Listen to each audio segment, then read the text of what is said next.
Good morning. Thank you for listening to WXOX 97.1 FM in Louisville, Kentucky, or WXND, our sister station, 100.9 on the dial, all available on the internet or through the app on your phone, all for free. This is Artist Talk with LVA, the show produced by Louisville Visual Art, and my name is Keith Waits. I'm your host, and here I am going to start a conversation with Cierra Evans, a Louisville-based painter who graduated from Spalding University in January 2021 and has established an independent practice exhibiting locally and curating for Moremen Gallery, which we'll ask her about in just a second. She was born and raised in Eastern Kentucky.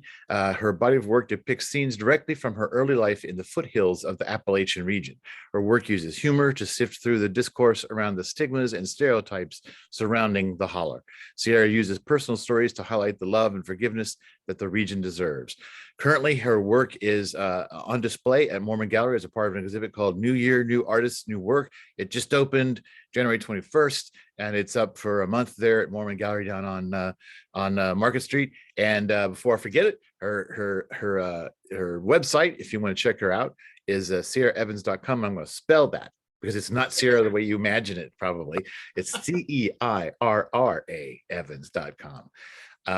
Which it's funny because I want to say, gosh, I've never met a Cierra spelled that way, but actually you're the second name that I've come across where somebody spelled it with the CE. So yeah, for sure. Everybody always loves to give it a different way. And I'm like, I always love to correct them and be like, nope, that's both right. It never occurred to me that it wasn't pronounced Cierra. I've had multiple people be like Cierra or something like that. And yeah, I just let people go with the flow. I've always found when you're not certain, you just go with whatever seems to be the simplest way. And more often than not, you're going to be okay. Like, even if you're a little off, you're going to be okay. Right. And just sound it out. So, a lot of times I'm doing these interviews before an exhibit, or I haven't had a chance to see it. It so happens we're taping this the day after your opening, and I was there and saw the work, which is nice to be able to talk about it. Your paintings are they're representational. They're narrative. In your introduction, you talk about how they're personal stories from early in your life. So how personal, how much do they connect?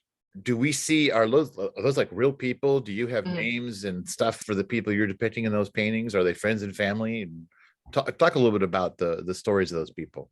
Yeah, for sure. I mean, last night I think a lot of people had that same question, and with every single time somebody asks that, I'm like, I can name absolutely every single person. I can name every bad sin they've done. I can name everything that they, from the food that they like, they're all my family. They're all my crazy cousins, people that I love, people that I don't, and people that I'm still trying to forgive. And so I always try to use very personal people, especially like the piece, It's Okay to Go Home. Like, that is a direct image of my mother, like exactly what she would be wearing, exactly what she would be smoking.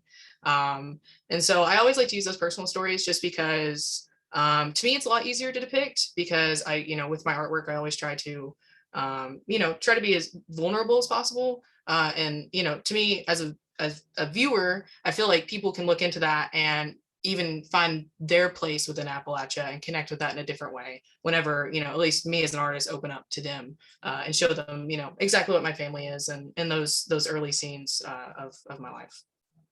Well, I've heard it said by various commentators and things over the years that a lot of times it's with great specificity that you touch upon the universality of the things. Yes. That if you had tried to remove those details and what those people, the paintings would probably not have nearly the impact.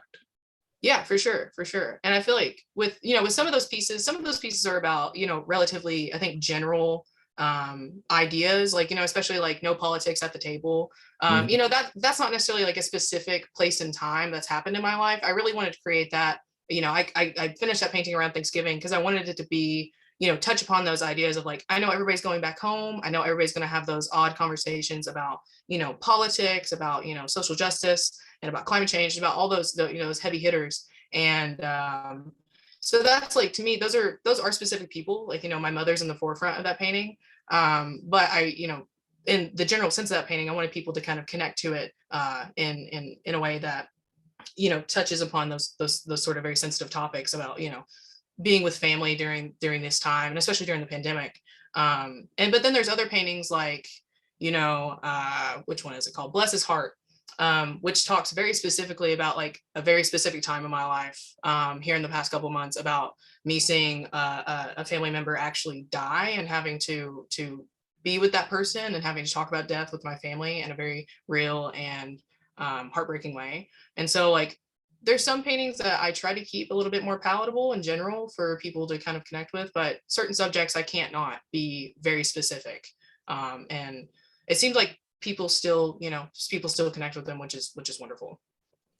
Well, I even though you touch upon, you indicate maybe a hint of some darker themes.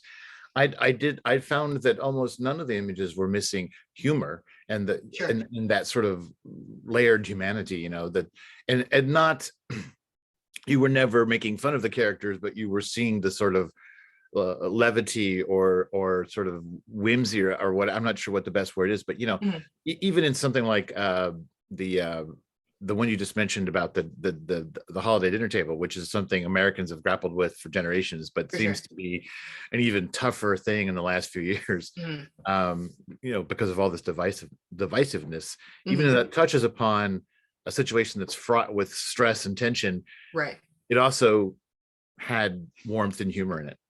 Yeah, I mean, especially in that painting, I think like since it's such a sensitive subject, I think like my Mhm. biggest challenge was to put that humor in it. I wanted to create the kind of scene where, like you're in like your grandmother's house. That's why I painted the roses in the background, because I know that pattern and like that smell of like the cigarette smoke gives somebody, puts somebody exactly in that space. And it makes them laugh a little bit about like the air within the room and the conversation. Well, speaking of smoke, there is a lot of smoke Yes, in the paintings, a lot of smoking. I mean, cigarette smoke as opposed to something else. for And sure. and to me, it was interesting the way you paint that smoke. Mhm. Your paintings are representational, but not naturalistic. How would you describe the sort of um, how would you describe the way you construct your imagery and deliver that? Yeah, for sure. I think with whenever I create, whenever I try to represent people and my family, I always, trying to be realistic is something that I never necessarily want to do, because I want, like, humor is such a big part of it. And I want people to see sort of like the influences of, watching like early cartoons in my life. Like I want people to see those sort of exaggerated emotions and those figures, because without it, I think that that sort of emotion and the functionality of the piece is going to get lost. And so whenever I, construct a figure, I'm always trying to find a way to make it, this combination of, representational of the actual person, like making them look like, whoever it is, but also, adding like the big puffs of cigarette smoke that don't really look like smoke. I wanted to be a part of the composition, because it, to me, with smoking and how that is so connected within my paintings and my personal life in Eastern Kentucky, like it deserves to have a place within the painting. It deserves to be, a big color, a part of the composition. So yeah. Yeah, the smoke is not rendered in the color of smoke, like this sort of Right. grayer white, so that often has very bold colors, and it becomes almost like a whole different texture apart from any sort of naturalistic way of painting the Right. smoke. And whenever I kind of construct a painting, I'm always thinking about, I'm always thinking more about the color and how people's eye moves throughout the painting itself, because I want them, as like you said before, the paintings are very narrative. And so I want people to, start in one place, pick up on another, and then, kind of create this, this little, I don't know, sort of way of looking at the painting itself. Um, when you talk about the sort of humor too, I think, and again, it's a fine line. Mhm. There's a couple of figures where I feel there is a the way they're depicted is reminiscent of some sort of stereotypes of a clown or a tramp or something that we know from entertainment in the past. And again, I say a fine line because it doesn't, like, you're not making fun of them, For sure. but you're finding the humor just in, I think, the way they present themselves. But it does touch on certain sorts of archetypes, I think, in the 20th century particularly. Yeah. Are you aware of that? Do you think about that sort of thing? Yeah, I think when, whenever, especially, with my personal stories and how they like relate to the story of Appalachia specifically, before I started painting, especially this body of work, I was looking at how the representations of Appalachia have always been made by outsiders, and Mhm. how they've, sort of had this stereotype of the hillbilly, and how people are represented. And I look at all those cartoons and those drawings, and I try to take it upon myself to then create those own sort of stereotypes within my life, because to me, like, whenever I create those characters, I think they're often like reused in a lot of those paintings. And so to me, it's like I'm making my own little like movie or show or Mhm. something whenever I create a painting, because those reoccurring characters are always going to be in my life, just because those are the memories that I want to share with those people, and the stories that I want to share about Appalachia in particular. And these are, I should have looked at this. Are they acrylic? They are oil. They're oil. Okay. Yes. Um, besides the subject of the stories and the narrative, there's interesting things that happen with the surface.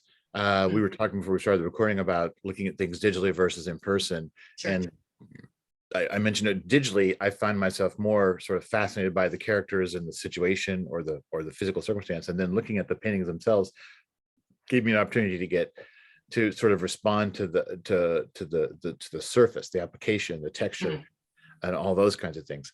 And what we're talking about with the smoke sort of touches on that. But there are times when I talk about the sort of humorous, I don't want to say comical, because I think that suggests that you're spoofing, but the sort of humorous aspect of it sometimes seems to be, sometimes you sort of play with foreshortening and things a little bit, that you sort of, in that, again, it seems intentional. I mean, Yeah, for sure. For sure. I think it's definitely like, there's certain characters within paintings that I try to make like bigger than life. Mhm. And also just like trying to make everything as, I want everything a part of the canvas to be seen. I want everything to be as palatable as possible. I want people to be able to look at a painting and not have to guess what it's about. Mhm. And so I think that's one of the more important things for me, especially is I'm always thinking about what's the viewer going to think whenever they see it, just because I want these paintings to read across as something that they can really look into. Well, and you were talking about that these are real people.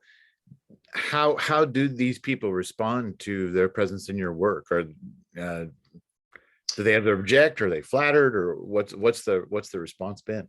I think, especially with the name of the show and the piece that begs the name is "It's Okay to Go Home." That one's particularly about my mother, and I think, just with the relationship that I have with her, these paintings really tell it as truthfully as possible. I feel like how I was representing her in the past, and canvases that I have in my past show at Moremen with my folklore show, Mhm. were much different to how I represent her now. And I think that, as my relationships grow with these people, and as I grow to understand my identity with these people, I think I haven't got any, bad response from anybody. I think people really do love that I am putting them in those paintings. And I think that's a big thing within my family. If it's true, go ahead and tell it.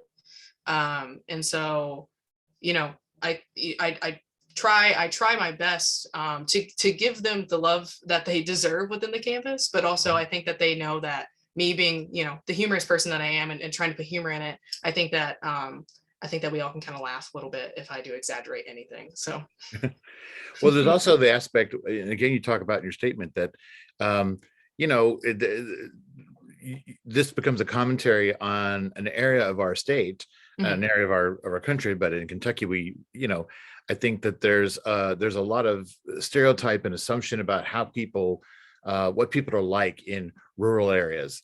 for sure. That they're, I mean, that they're limited in their understanding, unsophisticated, that they have Yeah. certain kinds of political views and all these kinds of things. And Mhm. that really, I think that really comes from the social discourse that's happening in the media about politics and politicians running for office more than it is Yes. interacting with people. Mhm. You so that seems really important in Louisville to be having that statement made.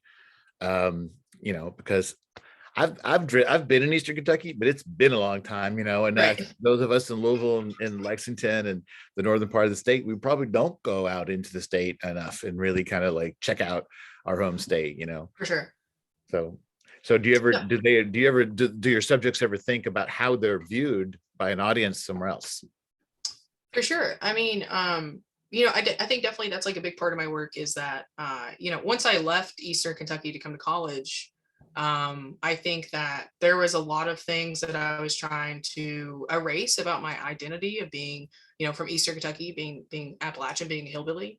Mhm. And I think that once I came to Louisville and I, went to college and I was meeting new people, it's one of those things that I miss the most. And it's one of like the truest parts of myself, being a product of that region that like I couldn't get away from. And so to me, representing those people in that way, and having to deal with certain assumptions that people have, I think to me it makes me proud. I think it makes my family proud that I get to represent them and tell them that the story that obviously I think deserves to be told.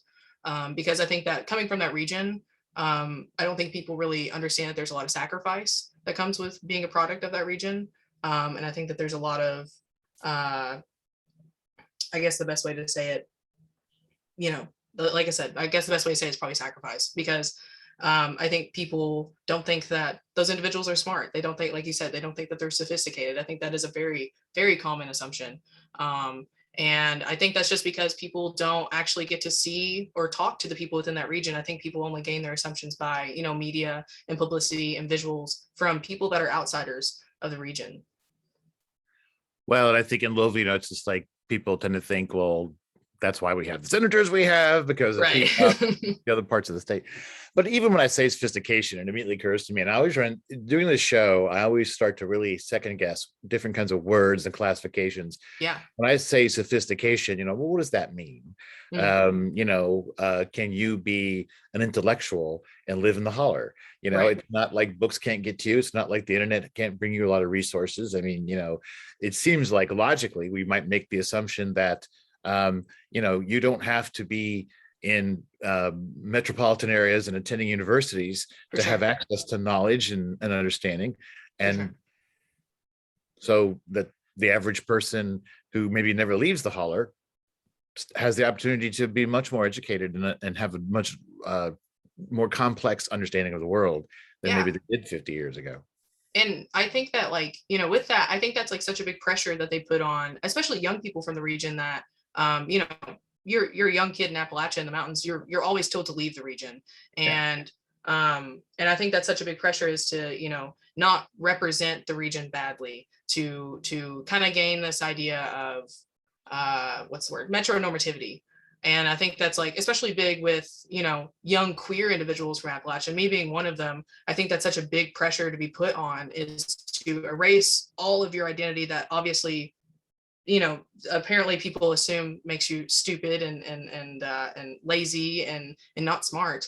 And so I think that pressure really, to me, that was such a big thing coming to Louisville, that I think people, sort of made assumptions about me. They heard my accent, they heard certain things, and they assumed certain things. But yeah, like I said, like the idea of metronormativity, I would love to explain that word too, because that I hate whenever I say a big word that I've never used that word, but I think I understand what it means. But please go ahead. yeah, for sure. So like the idea of, especially within the LGBTQIA community, it's this idea that, to represent this kind of community, or to be queer, or to be anything, you have to act a certain class, and you have to act a certain way, like being from the city instead of being from the holler. And so that was a pressure. I mean, that's pressure I put on myself whenever I was growing up in Appalachia and being queer. And, I was always trying to, erase the accent. I was always trying to not wear certain clothes or act a certain way. But to me, I say whatever with it nowadays. I think that it's such a terrible notion to be putting on, young individuals. You shouldn't erase your identity. I think that there's a lot of, as much as a lot of trauma comes from the mountains, there's a lot of strengths that come from being from that region as well. I don't feel like I hear a distinct accent. For sure. Do you feel like you have a different voice when you're in Louisville versus when you go back home? I always think that I mean, I'll be honest, I always think that sometimes I code switch, definitely. whenever I'm around people in Louisville. And then whenever, if I get on the phone with my mother, it's a whole different thing. It's a whole different way of speech. People can't understand. So. Well, I mean, because I've been accused that I was born and raised here, but I lived a number of years in Indianapolis and Bloomington in Indiana. And right. When people would like come to Louisville with me, they'd say, "You are talking differently all of a sudden." And I would have no idea. I didn't hear it, had no sense about it. And they're going like, "Yeah, you have a drawl down here that you don't have when you drive 100 miles north or whatever." And so you don't always recognize it, but it's, I think we all do it. Yeah, for sure. So this Appalachian world and these stories and these characters, these people in your life are so important to your art, but do you feel, and I don't think I wouldn't imagine you're going to say you are yet exhausted with it, but do you feel like there will come a time like where you need to sort of, where you need to find some other kinds of motifs and people to populate your paintings, or do you feel right now you could run with this for a long time? I feel like right now, just after last night's show, I was talking with my mother, and I feel like I have like 17 more stories to tell. I think that there's so many aspects of, especially, my personal life and other people that I know that are from the region that I truly feel like that deserve to be told, and deserve to be told through somebody that's actually from there. And I think that there's so many different intersections of identity of people that come from there that people don't really see or understand. I know one thing that I want to do in the future in my work is talk about queerness within Appalachia. And it's something that I haven't touched on just because I think right now the most important thing in my life that I put on a pedestal is family. And so I've been really talking about my family and my family history and what that means to me whenever I paint.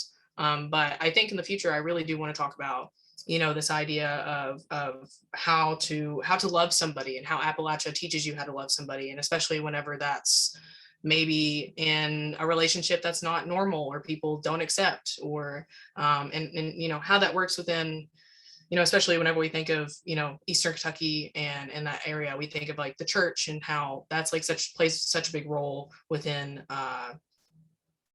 relationships, and obviously within how people treat queerness. And so. Well, do you think, it just occurs to me to ask, do you think just in the span of your life, do you think that it's gotten easier? Is there more acceptance now? I think so. Yeah.